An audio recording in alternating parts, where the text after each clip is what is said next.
एक शब्द है नॉर्मलाइज, सामान्य हो जाना। कुछ ऐसी घटनाएं जो हर रोज हमारे सामने आती रहती हैं, कुछ ऐसे वाकये जो हमारे साथ रोज घटते रहते हैं, हमारे लिए वो सामान्य हो जाते हैं। कुछ ऐसी ही खबरें हैं, महिलाओं के साथ दुष्कर्म की खबरें। न्यूज रूम में हमारे डिस्कशन हो रहा था। डिस्कशन ये हो रहा था कि आजकल जब तक कोई गैंगरेप ना हो तो सुर्खियां नहीं बनती। ऐसा क्यों है? ऐसा इसलिए है कि दर्शकों ने उन पर तवज्जो देना बंद कर दिया है। नमस्कार, मेरा नाम है धारण और आज की ऐसी ही खबर आपके सामने लेके आया हूं। एक हेडलाइन छपी, एक अखबार में एक हेडलाइन छपी, भाजपा नेता ने मेरे साथ सामूहिक दुष्कर्म किया है। ये लाइन चीख चीख कर कह रही है कि इस देश की कानून व्यवस्था कब्र में जा चुकी है और इस देश का दंड विधान सूली पर लटक गया है। जब एक महिला को एक प्रेस कॉन्फ्रेंस में जाकर यह चिल्ला चिल्ला कर कहना पड़ रहा हो कि एक भाजपा नेता ने मेरे साथ दुष्कर्म किया है और वही पार्टी इस वक्त सत्ता में मौजूद हो और जनता के कानों पर जू न रेंगे, इसी को कहते हैं नॉर्मलाइज हो जाना, सामान्य हो जाना। एक घटना का होना क्राइम है, लेकिन आप उस घटना से कितने आहत होते हैं और कितना आप नॉर्मलाइज हो चुके हैं, वो आपके इंसान होने या ना होने के बीच फर्क तय करता है।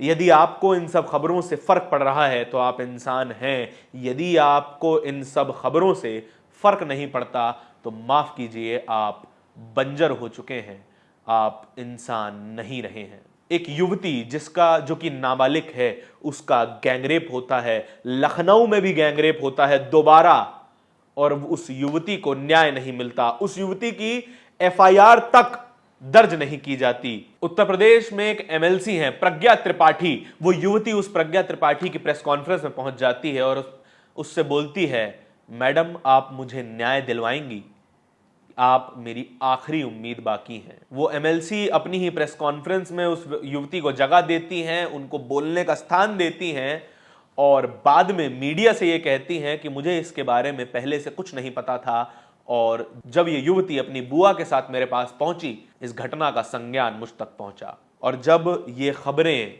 मीडिया तक नहीं पहुंचती, क्या किसी टीवी मीडिया ने यह खबर चलाई? वो नहीं चलाएंगे क्योंकि उनके लिए यह खबर ही नहीं है। जब तक अपराध जघन्य ना हो, जब तक पानी सर के ऊपर ना चला जाए, टीवी मीडिया को उससे फर्क नहीं पड़ता। टीवी मीडिया के न्यूज रूम में उसकी चर्चा नहीं होती। हम जैसे कुछ छोटे न्यूज रूम्स में उसकी कम से कम चर्चा तो हो जाती है और आप तक खबर भी हम पहुंचा देते हैं। असल में हम ये अपनी जिम्मेदारी समझते हैं। न सिर्फ ये एक नौकरी है, ये एक सामाजिक जिम्मेदारी भी है। हमें अपने जर्नलिज्म स्कूल में एक थ्योरी पढ़ाई गई थी, सोशल रिस्पॉन्सिबिलिटी थ्योरी। इसका मतलब है कि हर पत्रकार का समाज के प्रति एक दायित्व है।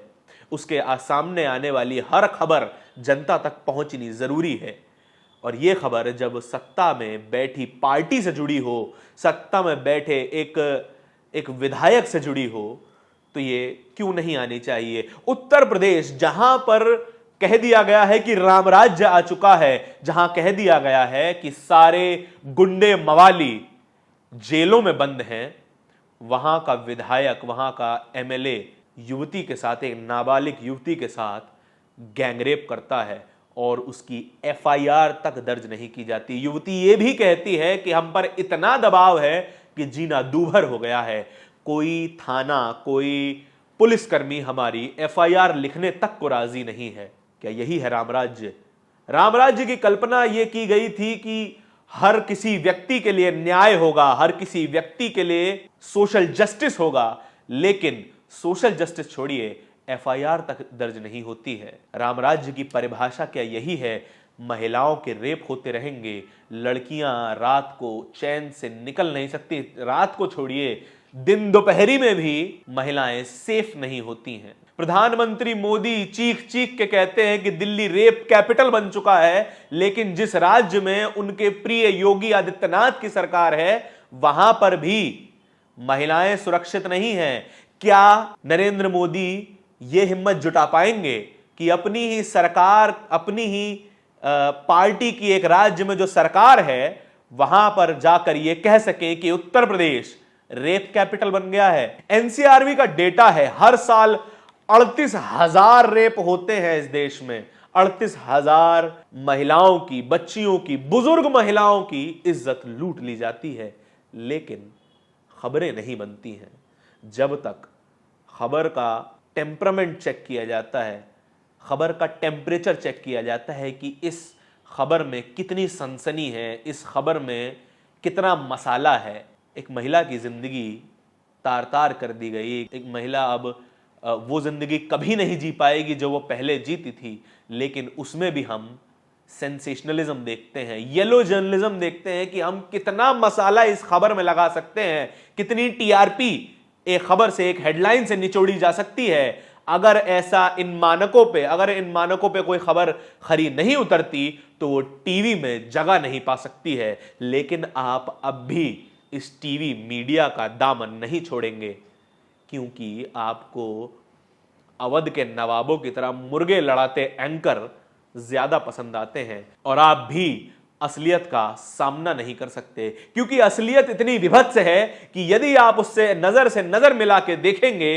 तो आपको ही खुद पर शर्म आने लगेगी कि क्यों आपको इन खबरों से फर्क नहीं पड़ता, क्यों ये खबरें आपके लिए सामान्य हो गई हैं, नॉर्मलाइज हो गई हैं। यदि आपका भीतर का इंसान जागा हुआ है तो ये सवाल अपनी सरकारों से वोट देते समय पूछिए। जब भी कोई विधायक, कोई एमएलए, कोई एमएलसी आपके घर पर हाथ जोड़कर वोट मांगने आए तो पूछिए कि क्यों हमारी बहन बेटियां शहर में आजाद नहीं घूम सकती, क्यों हमारी बहन बेटियों को हमें बाहर भेजने से पहले 10 बार सोचना पड़ता है कि वो कितनी सेफ रहेंगी।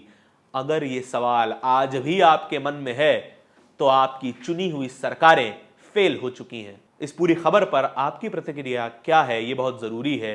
कमेंट सेक्शन में अपने विचार जरूर दीजिएगा। धन्यवाद। नेशनल दस्तक की आपसे गुजारिश है कि अगर इसको बचाना चाहते हैं तो नेशनल दस्तक को सब्सक्राइब करने के लिए रेड कलर के सब्सक्राइब बटन को दबाएं, फिर बेल आइकन की घंटी दबाएं। नेशनल दस्तक को बचाने के लिए बहुत जरूरी है कि हर खबर को शेयर करें, लाइक करें, कमेंट जरूर करें।